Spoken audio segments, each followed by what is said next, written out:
aqui parece ser a FIA também.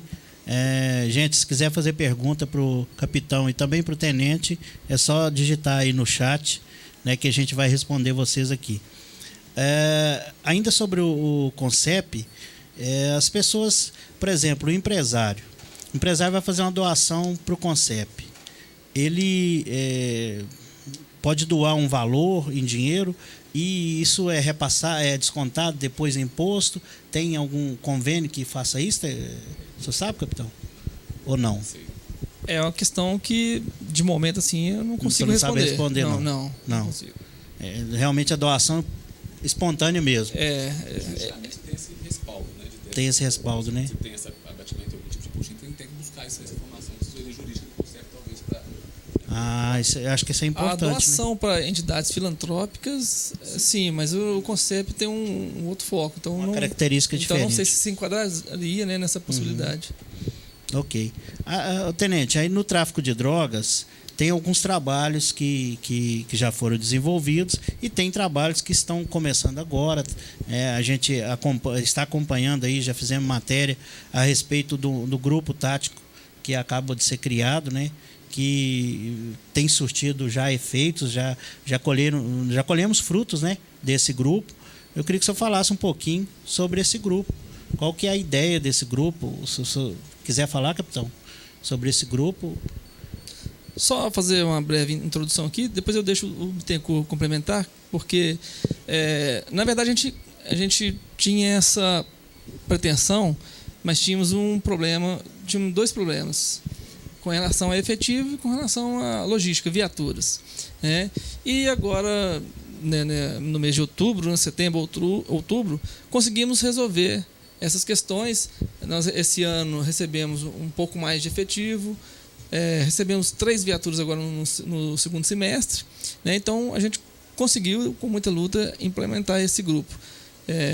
Compõe-se de 2 equipes, né, orientadas, né, coordenadas pelo Bittencourt, com uma finalidade específica, né? Então, eles já saem para o turno de serviço, já sabendo o que eles vão fazer. Tanto priorizando as questões preventivas, abordagens, operações, realização de operações, né? E também foram selecionados militares com algumas características, né, que os capacite a solucionar ocorrências específicas. Também o Bittencourt vai complementar. Como você sabe... Só para direcionar, o foco desse grupo é tráfico de drogas especificamente? Não, o trabalho da Polícia Militar é o seguinte: nós temos, hoje a gente sabe que a gente tem, né, abrange muita, a área de atuação nossa é muito, muito abrangente, né? Pode-se ver que desde uma ligação 190, desde com uma denúncia de tráfico, um crime acontecendo, até desde ter um pitbull solto na rua, nós temos que ir lá e atuar dentro da nossa competência, né? Mas não podemos deixar de dar resposta. Então, isso aí a gente sabe que nossos policiais que trabalham hoje, a gente tem, né, na função de comando, o capitão tem uma habilidade muito grande para isso, identificar potencial, né, e adequar o perfil de cada policial a cada tarefa. Então, temos o foco preventivo, temos o foco repressivo, né, e então temos projeto também em andamento para trabalhar essa prevenção, policiais que têm o perfil, eles estão trabalhando com a comunidade, com crianças, escola, temos palestrantes que desempenham cada um na sua função, né, acabei de destacar aí o Cabo Valdeci Vieira, que faz um excelente trabalho com a palestra antidroga na escola, em empresas, já faz muito tempo que ele vem com esse trabalho. Então, o grupo tático nada mais é, né, diante do regulamento da Polícia Militar, da resolução da Polícia Militar, de uma guarnição de recobrimento. Então, ela vem buscar uma repressão qualificada. O que é essa repressão qualificada? É buscar, né, de forma inteligente, através de uma denúncia trabalhada, através que o capitão já disse, buscar focar justamente onde está acontecendo, né, aqueles crimes de forma isolada. Então, isso não impede trabalhar preventivamente, porque a nossa função preventiva é, né, o próprio policiamento ostensivo, o simples fato de estar circulando com a viatura já está fazendo a prevenção. Mas o foco repressivo com qualificação é o do grupo tático. Então, o tráfico de drogas é um foco, mas arma de fogo, qualquer tipo de ocorrência que estiver acontecendo, furto, tiver um furto em andamento, né, tiver conseguindo, o grupo tático vai chegar e vai atuar, então, em todas as áreas, né. O perfil que o capitão disse é justamente, né, cabe ressaltar, isso a gente não pode deixar de falar, João. Às vezes, o capitão disse da motivação é muito importante, porque o nosso efetivo da Polícia Militar aqui, 80% ou mais são os mesmos. Não houve tanta mudança assim, né? A gente teve uma renovação pequena, né, sadia, de pessoal que chegou recém-formado, alguma coisa assim, mas mantém os mesmos. Então o trabalho foi só motivação mesmo. E, né, da forma que eles estão trabalhando. Então esses policiais hoje atuam, né, num horário diferenciado, um horário bem diferenciado mesmo, não tem aquele horário fixo, depende da demanda operacional, pode estar trabalhando de dia, de noite, de madrugada, começando. Então a gente não tem esse horário fixo, é justamente essa falta de previsibilidade que a gente faz, né, que para dificultar mais a ação de quem está no crime. Então, todo dia, diuturnamente, ele vai estar lançado na rua, né, com os demais militares e, principalmente, né, o que o diferencia é justamente essa repressão qualificada. Mas os demais policiais que estão no turno são que vai complementar esse trabalho, porque esse pessoal do grupo tático saiu dos outros, né? Então, quando esses militares estiverem de férias, quem vai substituir são os próprios militares daqui. Quando tiver alguma questão que impossibilite de estar trabalhando, é da própria, né, do nosso próprio grupo de policiais que vão estar fazendo essa substituição. E todos eles têm capacitação para isso, né? A questão ali foi só de realmente perfil e de momento também, e a gente pode estar fazendo treinamento. Eles receberam treinamento justamente, específico, tiveram né? treinamento para isso, então a gente busca, né, com isso aí, estar qualificando mais essa repressão, né, e dando mais vazão, né, às denúncias que a gente recebe, conseguindo dar uma resposta mais ágil, mais rápida a essas denúncias. A gente, com certeza a gente vai estar com esse foco agora. Eu tenho observado essas ocorrências desse grupo, já estou assim percebendo, mas o que eu pude perceber é o seguinte, que eles pegam uma determinada ocorrência ou uma denúncia e vão até o final. Quer dizer, eles não precisam interromper aquela ocorrência para atender um acidente de trânsito, uma briga de vizinho, uma coisa. Não, eles focam naquela ocorrência e vão até o final. Aí, quando vai dar o flagrante, quando vai realmente fazer finalizar a ocorrência, até os do turno também ajudam, fazem o aparato. Mas eles é que estão na frente, né, porque estão só para aquela função. Não é isso? Perfeito, o que eu pude perceber tá é perfeito. Não é isso? E uma questão importantíssima também, a gente não gostaríamos, né, de criar aqui uma diferenciação entre a tropa. Dizer que eles são melhores que os outros. Não, de até gostaria nenhuma. de solicitar isso da população, que não crie esse estigma, né, de que, né, para talvez desvalorizar o trabalho dos demais.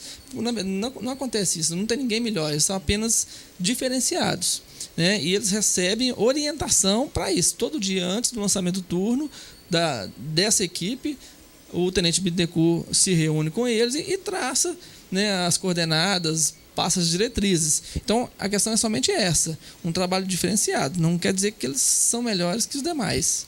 E o fato de que também os que estão hoje no outro grupo, né, vamos dizer assim, poderão vir amanhã assumir o grupo tático perfeitamente. Sim. Não quer dizer, né? Qualquer um deles tem plenas condições. Eu acho que a população tem ciência disso, que graças a Deus Arcos tem um número de policiais que realmente são empenhados, né? E graças a Deus nós não temos policiais corruptos, não temos policiais que envolvem nada, quer dizer, são todas pessoas responsáveis, né? Então isso para nós é importante, para a população, né, saber. Porque é muito triste, né, quando a gente vê um militar ou um policial civil, que é a pessoa que deveria defender a população, envolvida em criminalidade, né? Então, aqui na nossa região, em Arcos e na região, a gente não tem essas coisas, é importante. Vamos atender aqui o Rodrigo. O Rodrigo está perguntando a questão da cadeia pública. A gente até comentava que o pessoal acaba que ia tocar os assuntos que a gente enumerou. Ele está falando a questão da SUAP assumir a cadeia pública, né? É uma coisa que às vezes não está na alçada da Polícia Militar, mas a Polícia Militar está envolvida porque também presta apoio na cadeia pública. E ele está perguntando o que vocês acham aí, já é mais achar, né, se realmente isso vai acontecer ou se o governo do estado vai manter aí esse boicote, parece que meio que um boicote politicamente à cidade de Arcos. O que vocês acham? Vocês acreditam que isso vai acontecer, como já foi marcado várias vezes e ainda não aconteceu? Sim, vai acontecer porque faz parte de um projeto maior, que é a assunção aos poucos, né, pela SUAP de todos os estabelecimentos prisionais. Então, com certeza vai acontecer. acreditamos, né, temos certeza de que é uma situação passageira. O governo do estado tem seus motivos para estar adiando, né, essa vinda da SOAP para cá. Nós aguardamos ansiosamente, até mesmo porque o policial que lá hoje trabalha, ele faz falta, né, ele pode nos ajudar. São quantos militares que ainda ficam lá? Não, é informação que a gente gostaria de preservar. Tá. Não, eu estou dizendo assim, o número de percentual do efetivo que empenha lá diretamente. Isso. E com certeza eles, trabalhando na rua, poderiam trazer... Seriam 15% a mais. Melhores resultados para nós, com certeza, né? Então, acreditamos que não vai demorar o processo seletivo para o ingresso aí das pessoas que vão trabalhar. Ele teve um início, está praticamente no final, falta pouca coisa, né, para a conclusão. Acreditamos que assim que o governo se sinta em condições de dar continuidade, pouco tempo depois a SOAP já estará aportando aqui em Arcos. Esse concurso, houve um anúncio, né? Inclusive o doutor Irineu, que é o delegado, anunciou, houve uma mobilização de um número enorme de inscritos na delegacia aqui de Arcos, mas esse concurso até hoje assim, não aconteceu. Houve algum empecilho para esse concurso? Vocês têm notícia disso? Não, na verdade, concurso mesmo só depois de algum tempo. Para você ter uma ideia, Formiga ainda não teve concurso. Até hoje todo mundo que está lá são contratados, né? Então essa questão, houve algum tempo atrás, no ano passado, um outro processo seletivo que não incluía Arcos diretamente, mas incluía demais localidades. Tinha algumas cidades previstas no edital de concurso e demais localidades da 7ª RISP. Arcos se incluiria nessas demais localidades. Então, nesse processo seletivo, temos cerca de 11 pessoas já em condições de assumir o cargo, né? Que serão direcionados para Arcos. Seriam direcionados. Que podem ser. Selecionados para. Então, por isso que eu acredito que, havendo, né, um sinal positivo do governo do estado, essas pessoas já têm condições de assumir mais rapidamente nas suas posições, né? E com relação ao processo que foi desencadeado especificamente para atender a Arcos, ele também já está numa fase bastante adiantada. Ok. Isso aí é tão importante que o pessoal sempre pergunta para a gente, essa questão do processo seletivo, né? Você tem que deixar claro, né, Jaime, que não faz parte de um boicote para a cidade de Arcos. Isso aí, os processos seletivos de todas as cidades que estavam em andamento estão suspensos temporariamente. Não é só o de Arcos que parou. Tá. Então é isso que tem que deixar bem claro, né? Não foi porque o governo de Minas quis parar o processo de Arcos. Todos aqueles que estavam em andamento, que eram vários, quem adentrar aí no site das sedes vai perceber quais eram os concursos que estavam os processos seletivos em andamento, e esses foram suspensos. E uma questão que é bom deixar claro também, que muitas vezes a gente fica falando, a polícia militar está tentando deixar a cadeia, a polícia civil, para a população entender, porque certamente também deve ter familiares, né, de reclusos acompanhando, né, e sabe que é uma preocupação.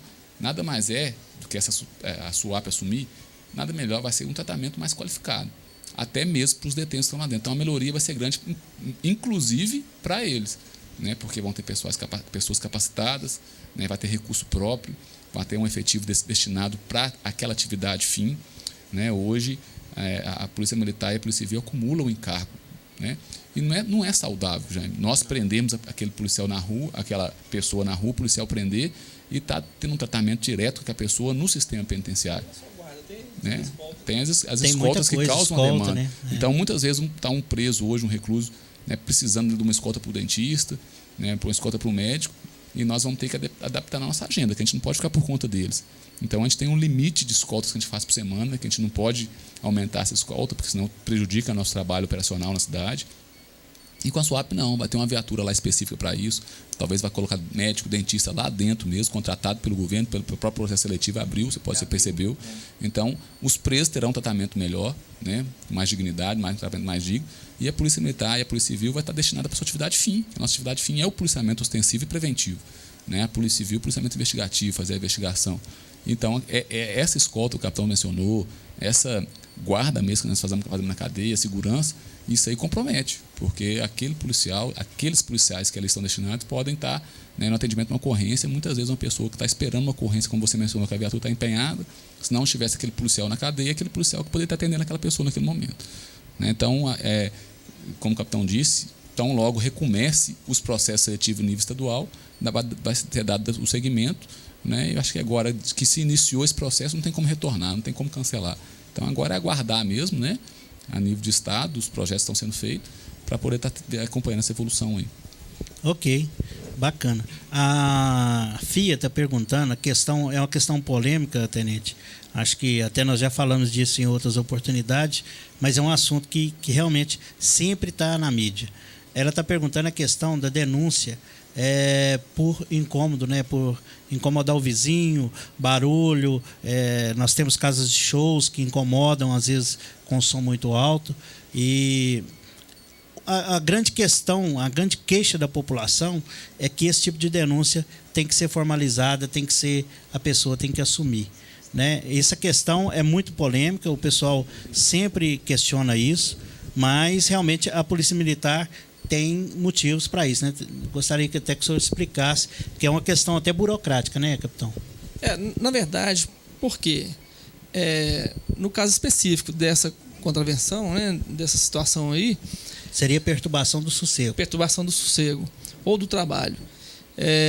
Não, a Polícia Militar, ela, digamos, exige, né, que exista uma vítima, porque o processo judicial carece também dessa vítima. Ela necessita representar e expor que ela está sendo atingida por aquela prática de alguém. Então, se não aparece, se não tem a vítima, a pessoa que está sendo perturbada, então não há crime. Não há crime. Né? Ele se concretiza quando a pessoa se sente perturbada com essa situação.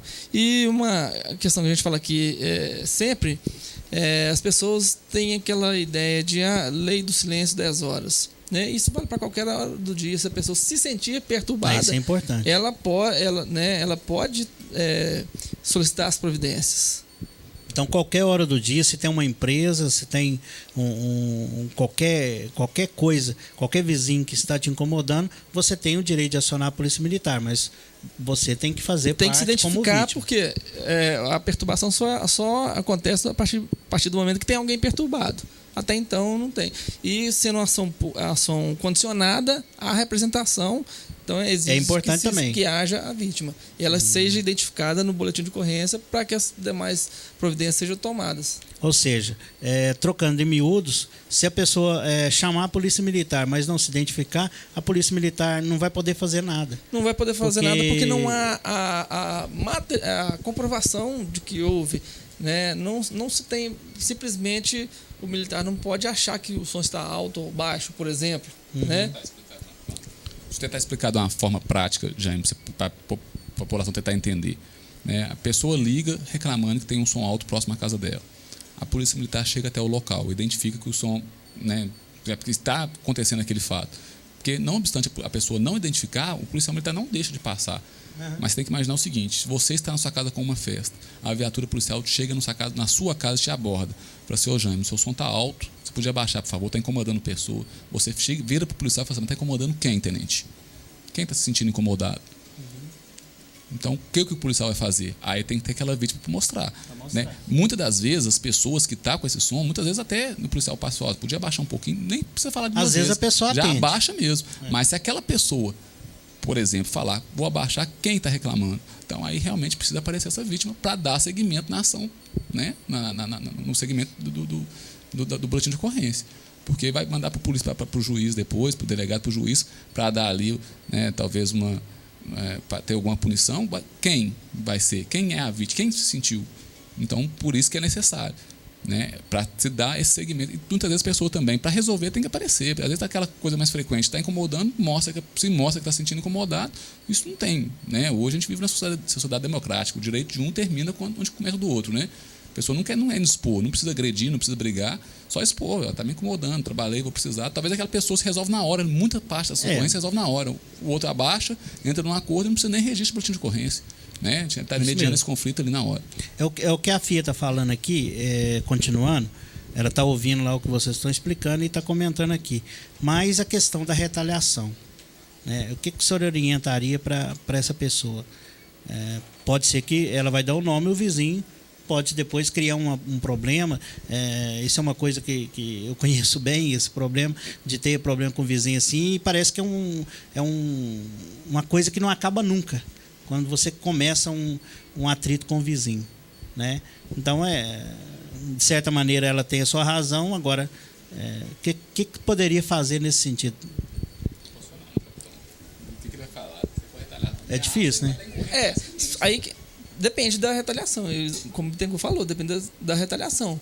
Se for simplesmente fechou a cara para ele, beleza, você segue a sua vida, eu sigo a minha. Né? Agora, se ele atingir as raias de cometer um outro crime, como uma ameaça, por exemplo, passar, né, ou agressão, aí tem as outras a Polícia Militar vai atender essa questão, nesse né? caso. E muitas vezes a perturbação, ela carece, às vezes, da primeira solicitação da pessoa, não resolve o problema. A gente geralmente não vê resolve. muito isso, né? Então é necessário que a pessoa, sempre que se sinta perturbado, solicite a tomada de providência, como a gente disse, se identificando, né, para que ela monte ali um histórico. Muitas vezes o vizinho está ouvindo o som um dia de festa, né, esporadicamente, né? Então é bom que se crie, que se faça, registre esse histórico também. Né? E sai caro, viu, Jaime? A gente acompanha aquelas pessoas, aqueles poucos que se identificam e tenta e leva adiante. Pois é, isso aquela é bom pessoa também, aquela pessoa que é incomodada, assim que chega depois na audiência de juizado especial no fórum, ali imputada ali 3, 4 salários mínimos, e a pessoa tem que arcar com essa despesa. Então, quanto dá segmento à ação, vai chegar no resultado. Mas, como o capitão disse, tem que dar o segmento. Se parar no processo, não chega até o juiz e fica simplesmente o trabalho da Polícia Militar se perde. O registro fica, né, ineficiente, não tem fundamentação. Mas você tem conhecimento de pessoas que levaram o processo até o fórum frequentemente, e deu realmente. Sim, quando cai no juiz, quase todos eles que chegam tem sim esse resultado. Né? 3 salários mínimos, não tem condição de pagar, o juiz manda parcelar, mas que dá naquele valor ali de 3 a 4 salários mínimos, estão sendo penalizados com isso aí. Então, né, isso aí é para fazer valer realmente a contravenção penal, né? Porque a perturbação do sossego ela tem que ser tratada com essa né, do que a lei permite. Então, o juiz está sempre fazendo isso aí. Os juízes, né, estão sempre tendo essa atitude. Ok. Nesse caso de vizinhos, e como que fica a questão de locais que têm alvará, que são locais específicos para a realização de eventos? No caso da pessoa se sentir incomodada da mesma forma. Com esses lugares, agora, a mesma coisa. Agora tem uma questão peculiar com relação a esses eventos, né, digamos assim, porque o Código de Posturas tem uma previsão para isso. Né? Então, as providências com relação a esse caso são mais atinentes ao fiscal do Código de Posturas. Tá. O Código de Postura seria a lei municipal. Mas não impede específica. que a pessoa que se sinta perturbada também, né, tenha suas providências. Registre uma ocorrência contra o local. Sim. Normal. Ok. Vamos falar um pouquinho de trânsito. Arcos hoje tem uma frota muito grande de veículos para o porte da cidade. Se eu não me engano, passa de 17 mil veículos nos últimos números que a gente teve acesso. E realmente foram feitas mudanças. A gente está aí hoje, a prefeitura terminando, né, um serviço de identificação, de marcação das pistas, sinalização vertical e horizontal. Né? Mas o trânsito ainda, em determinados momentos, é bem confuso nas ruas centrais. O que vocês sugerem em termos de melhorias para o nosso trânsito hoje? O que nós ainda podemos melhorar, além dessa sinalização que está sendo implementada? As providências. O trânsito é uma questão complicadíssima, né, Jaime? É polêmico. Né? Eu sei que o senhor é um cara que gosta muito desse assunto, de empenha e estuda bem esse assunto, conhece bastante. A gente, né, tem um carinho especial porque essas questões relacionadas a trânsito, elas atingem o dia a dia das pessoas. E, por outro lado, é uma faca de dois legumes, né? As pessoas são muito prejudicadas por essa questão, mas quando elas estão na condição, né, de condutor, elas sempre querem ter a razão, quer sempre levar vantagem, né? E ela esquece que em outro momento ela foi prejudicada pelo outro que tinha esse mesmo pensamento. Então, todo mundo quer se dar bem. Por exemplo, as pessoas hoje querem parar o seu carro próximo ao local para onde estão se deslocando. Então, você vai a uma determinada loja, quer que o carro seja estacionado na porta, né? E a gente sabe que filas duplas, filas triplas, né? E isso não é possível, né? Como você mesmo disse, metade da população, o número de veículos é quase a metade da população. Então imagina num sábado de manhã, um centro de Arcos, todo mundo querendo fazer sua compra e querendo estacionar, né, no local para onde está indo. E outra coisa, o fluxo o tráfego, né, direcionado muito para o centro prejudica demais. As pessoas ainda não aprenderam a utilizar as demais vias que dariam maior fluidez. Exemplo, a sanitária, a própria Governador Valadares, né, Magalhães Pinto, né, poderiam ser mais utilizadas, melhorando a fluidez do trânsito. Então, as pessoas têm que se conscientizar disso e ter mais gentileza no trânsito. Praticamente não se vê gentileza no trânsito. Eu acho assim, na minha opinião, eu acho que o condutor, o pedestre e o trânsito em geral de Arcos é muito mal educado, né? Eu acho que as pessoas precisam realmente, como você falou, dirigir defensivamente e também com um pouco mais de educação, um pouco mais de zelo, né? Para não se achar o dono da rua, né? Então, quando você para em fila dupla, quando você entra numa rotatória achando que ela é sua e não espera a vez do outro, realmente vai acontecer isso mesmo. Se todo mundo fizer a mesma coisa, vai virar um caos. E o trânsito não flui e tem o risco de acidentes, né? Que a gente percebe uma ocorrência muito grande de acidentes de trânsito aqui. Tem acompanhado os boletins de ocorrência da Polícia Militar e o número de acidentes de trânsito, no geral, aí são os grandes e os pequenos, né, Tenente? É assim, assustador. É muito acidente de trânsito, né? Tem dias que tem vários acidentes de trânsito de pequeno porte, né? Mas que todos levam a prejuízo, levam a pequenos ferimentos, né? E que poderiam ser evitados, porque estão dentro da área da zona urbana. Enquanto os carros estão ali parados, o trânsito também está parado. Está parado, fica pior. E uma questão que eu gostaria de ressaltar aqui também, e que em Arcos é muito comum, questão do estacionamento em locais onde é proibido, né? Isso aí atrapalha imensamente, né, o trânsito. E é sempre aquela mesma história, né? Justificativa. Não, foi só um instantinho. Mas um instantinho que a pessoa parou, tem outro querendo passar que está sendo atrapalhado, né? Então nós vamos continuar com bastante vistas vamos estar colocando blitz chamados itinerantes, né? Em que a equipe percorre a cidade detectando essas situações. A gente vê o pessoal estacionado na vaga da polícia, no estacionamento que é de segurança, na área de segurança. Não é raro a gente ver isso. Ver pessoas estacionadas no ponto de ônibus, né? Então, são várias e várias infrações e frequentemente, né? Tem autuações aí de muitos carros apreendidos de uma vez só, né? E o pessoal fica chateado, mas infelizmente cometeu o erro, né, Tenente? A atuação hoje da Polícia Militar no trânsito, podemos dizer que né, tem que destacar a atuação do trânsito. Há, sim, os crimes de trânsito, né, previstos no Código de Trânsito Brasileiro, a direção perigosa, né, quando você está causando perigo de risco, de dano. Então, mas a maioria das infrações cometidas pelos condutores são medidas administrativas, né, que vai caber ali uma multa, uma remoção do veículo. Então a gente não pode, muitas das vezes, né, até deixar claro aí, às vezes as pessoas, a Polícia Militar não pode ser instrumento, né, de vingança, por exemplo, de uma pessoa para outra. Como que eu te explico isso? Começou há um tempo, já parou, né, pela até a explicação que nós demos também através da imprensa, a pessoa hoje está passando na rua, vê um carro parado na contramão, esse é meu vizinho, eu não gosto dele não, vou ligar para a polícia, vem cá multar o carro dele. Isso a gente não faz, porque a atuação ela é só feita quando é constatada pelo oficial, né, que é o agente de trânsito, que é o policial militar, independente dele estar de serviço ou não. Ele constatou uma irregularidade, isso aconteceu comigo, estava no restaurante, passou, vi a irregularidade, peguei a placa, fiz a atuação normal, constatei, coloquei ali a minha identificação, que fui eu que vi. Então isso aí é necessário, não pode ser feito. Um carro passou na contramão ali embaixo agora. Se o agente de trânsito não visualizou, ele não pode fazer a autuação. Não existe não autuação. Existe. Então a gente tem que ver isso aí também, que muitas vezes a gente não pode deixar de dar prosseguimento numa ação delituosa que pode ser um crime e para atender uma medida administrativa. Então a gente tem que ter esse.